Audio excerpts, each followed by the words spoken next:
그런데 오늘 여당은 김혜경 씨 관련 소문의 진원지로 국민의힘, 정확히는 윤석열 캠프를 지목했습니다. 안민석 의원입니다.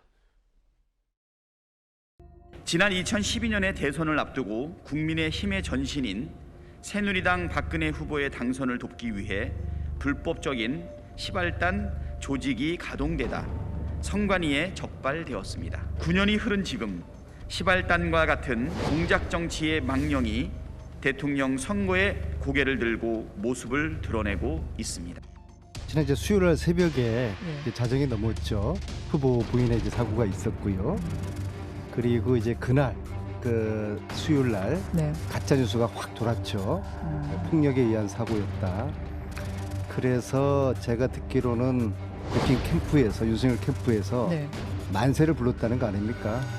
선거가 끝났다. 캠프에서 뭔가 활동을 했다고 보시는 거예요? 캠프와 그런 조직적 댓글이 가짜뉴스를 생성하는 그 세력들이 저는 연관돼 있을 거라고 지금 보는 것이죠. 앞서 배현진 최고위원의 주장을 봤다면 이번에는 안민석 의원의 얘기입니다.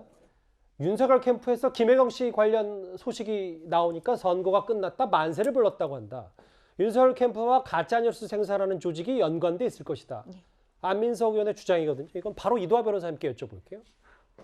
저 가짜 뉴스를 그 국회의원이 주장하고 계시는 것 같은데요. 그냥 단순한 국회의원이 아니고 다선 국회의원이죠. 수도권에서 지금 3선인가요, 4선인가요?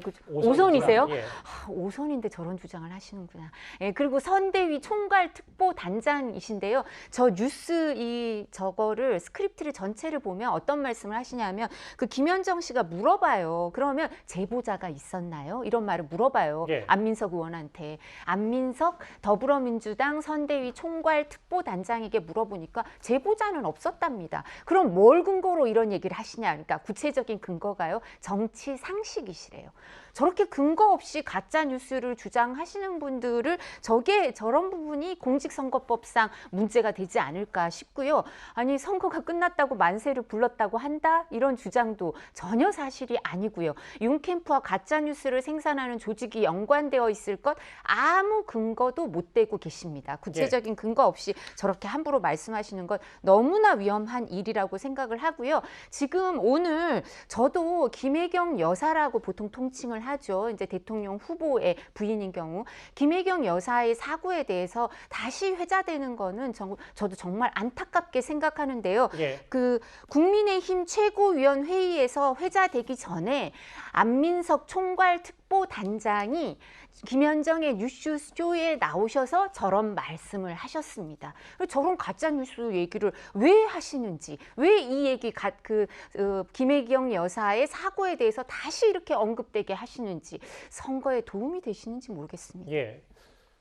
그러니까 하여튼 윤석열 캠프에서는 뭐 만세 불렀다다 이런 건 전혀 말도 안 되는 얘기라는 저희 거죠. 저희 캠프 해단해가지고 공보실이랑 실질적인 직원도 얼마 남아 있지도 않는데 누가 만세를 모여서 불렀다고 하는 건지도 모르겠고요. 그리고 본인도 제보자가 없대요. 그냥 알겠습니다. 정치 상식으로 저런 주장을 하신대요.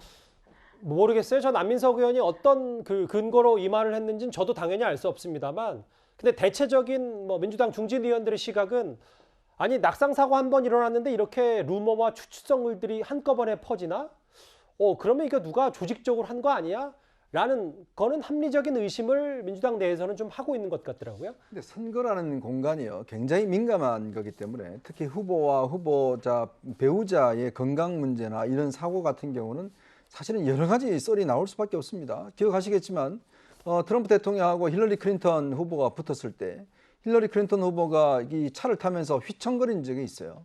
그 이후에 얼마나 건강 문제에 대해서 여러 가지 지금 공화당에서 문제 제기를 많이 했고 그게 굉장히 어떤 면에서 보면 나중에 힐러리 클린턴이 낙선하는데 굉장히 중요한 작용을 했거든요. 선거전이라는 건 그렇습니다. 마찬가지입니다. 윤석열 후보도 마찬가지예요. 어떤 이런 문제가 있으면 당연히 민주당 쪽에서는 의문을 제기를 하겠죠. 왜냐하면 이게 사실은 후보자와 또 후보자 배우자의 어떤 건강 문제는 선거가 굉장히 중요한 공적인 문제인데 저는 이제 아쉬운 거는 뭐냐면 민주당에서 이 문제를 좀 대처할 때 좀 더 빠르게 그리고 좀 더 자세하게 국민들 앞에 했다라면 저는 이런 것들은 왜냐하면 이거는 어떤 면에서 보면 다들 상상을 합니다. 그거를 이 SNS라는 공간에서 다들 이야기를 하기 때문에 그걸 막을 방법은 없어요. 그렇지만 이거를 빨리 잠재우는 방법은 정직하게 모든 것들을 실시간으로 공개를 하면 괜찮은데 이게 상당히 좀 늦었습니다. 이 자세한 거를 공개하는 것 자체가. 예. 이제 그렇다 보니 많은 억측들이 나오고 있고 이런 억측들이 SNS나 이런 공간을 통해서 확산되다 보니까 그게 이제 하나의 여론화돼서 이게 굉장히 나쁘게 작용을 한 것이거든요. 어쨌거나 사실 이걸 알 수 있는 사람은 또 이재명 후보 두 사람밖에 없습니다. 그리고 또 본인 설명도 상당히 근거가 있고 또 실제로 지금 모든 걸 다 공개를 했지 않습니까? 그렇지만 어쩌겠습니까? 사람들이 의문을 가지고 또 그걸 SNS랑 공간 속에서 퍼뜨리고 있는 상황은 뭐 상황이니까 그걸 줄이기 위해서는 저는 정직이 최선의 방어책이다. 그런 생각이 듭니다. 주말 사이 이재명 후보는 인터넷으로 생중계된 일정 가운데 즉석 전화 연결로 부인인 김혜경 씨의 육성도 전했습니다.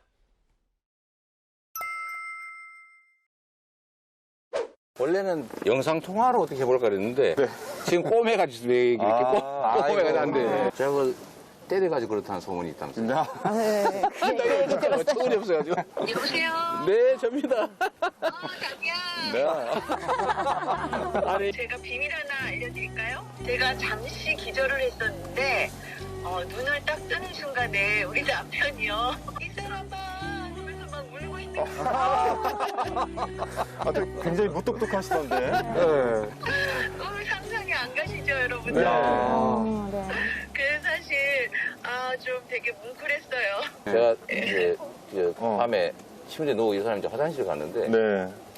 갑자기 뭐 빈병소리 비슷하게 나더니 쾅 소리 나는 거예요. 정신을 잃고 있어.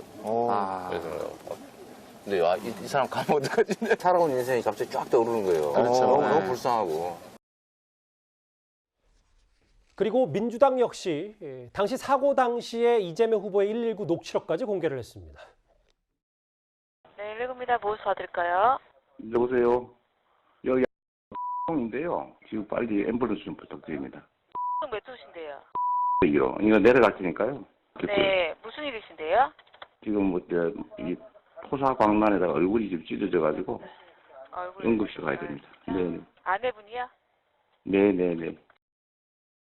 녹음 파일을 들어보면 사실 역설적으로 이재명 후보가 지도자다운 단면이 저는 보인다고 생각을 합니다. 주소만 6-7번을 묻는데 저 같으면 굉장히 짜증났을 것 같아요. 그런 상황에서도 침착함을 갖다 잃지 않고 있거든요. 김문수 전 도지사랑 명확하게 엄청나게 구분되고 녹음 있죠. 내는 걸 몰라. 지도자가 이 정도 되면 되는 거 아닙니까? 오늘 여당의 김병기 의원은 119 녹취를 들었는데 지도자다운 단면이 보여졌다. 이 정도면 되는 거 아니냐라고 했고, 근데 진중권 전 교수는 어제 본인 SNS에 아내 사고마저 자상한 남편 이미지를 홍보할 기회로 활용하려 든다. 별로 좋지 못하다 뭐 이렇게 얘기를 좀 하고 있거든요.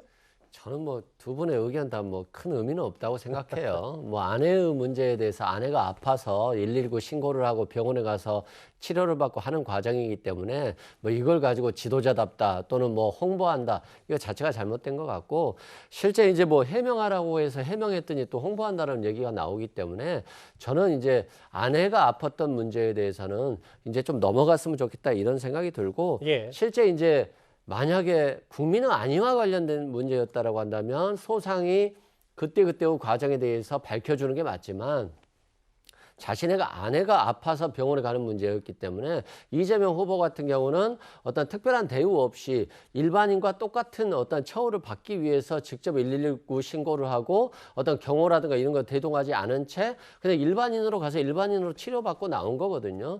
그런 측면에서 국민이 이재명 후보가 개인의 문제이기 때문에 개인적으로 어떤 특별한 대우를 받지 않으려고 했던 것이고, 그런 측면에서 다소 뭐 해명이 늦었다라고 할지라도 이건 개인적인 문제였다는 점에 대해서 좀 이해해 주셨으면 좋겠습니다. 잠시만요. 이번 주제 정리하기 전에 앞서 저희가 사실관계 좀 확인하고 싶어서 제가 불가피하게 휴대전화를 좀 들었습니다. 이 뭐냐면 앞서 그 배현진 의원이 주장했던 이 문제 그래픽도 좀 화면이 될까요? 예, 감사합니다. 국무총리급 경호를 받는다 이재명 후보가 24시간 내내 철저하게 경호를 받는데 어떻게 당시 사고를 모를 수가 있느냐. 경호는 받더라고요. 한겨레 보도에 따르면 일단 4부 요인 수준이고 24시간 내내 수원 경호와 행사장 경호를 맡게 된다. 모르겠어요. 저도 배현진 의원이 어떤 의도로 이 문제 제기를 다시 제기했는지는 알 수 없지만 이 말만 따르면 24시간 경호를 받는데 어떻게 몰랐냐라는 의심, 의혹은 국민의힘 지도부도 할 수 있는 건 아닌지 어떻게 좀 저희가 파악을 해야 될까요? 일단 뭐 배현진 최고가 24시간 경호하는데 왜 그날 병원 가는 걸 몰랐느냐 뭐 이런 취지인 것 같은데요. 예. 일단 경찰이 알았는지 몰랐는지를 본인이 어떻게 아시는지 모르겠어요. 경찰이 정말 몰랐었던 건지 아니면 알고 내부적으로는 다 알고 있지만 뭐 특이 사항이 없으니까 발표하지 않을 수도 있는 거고 당일에는 이재명 지사가 본인이 그 대선 후보라는 신분도 밝히지 않고 신고했던 걸로 지금 다 나오고 있기 때문에 그렇다면 경찰에서도 당시 뭐 크게 특이 사항이 없었다면 그걸 얘기할 필요도 없는 거고 만약에 배현진 최고의 얘기처럼 그 경호 인력들이 경찰들이 몰랐다고 한다면 예. 그럼 배현진 최고는 문책하라는 겁니까? 도대체 무슨 의도인지 모르겠어요. 그 문책하고 그 경찰을 질책하라는 것인지. 근데 이재명 후보 입장에서는 전혀 그 경찰이나 경호 세력에 대해서 전혀 문제 삼지 않고 있는데 예. 왜 배현진 최고가 그렇게까지 이재명 후보의 안위를 걱정해 주는 것인지 그게 정말 안위를 걱정하는 것인지 아니면 이 김혜경 씨의 다쳤던 그 낙상 사고를 다시 한번 정치적 공방으로 또 꺼내보고 싶은 것인지 그런 의혹 제기는 아닌 것인지라는 좀 우려가 됩니다. 알겠습니다. 정치권에서도 쉽게 논란이 가라앉지 않고 있는 김혜경 씨 낙상 사고 관련 이런저런 얘기들 저희가 여당 야당 목소리 중심으로 만나봤습니다.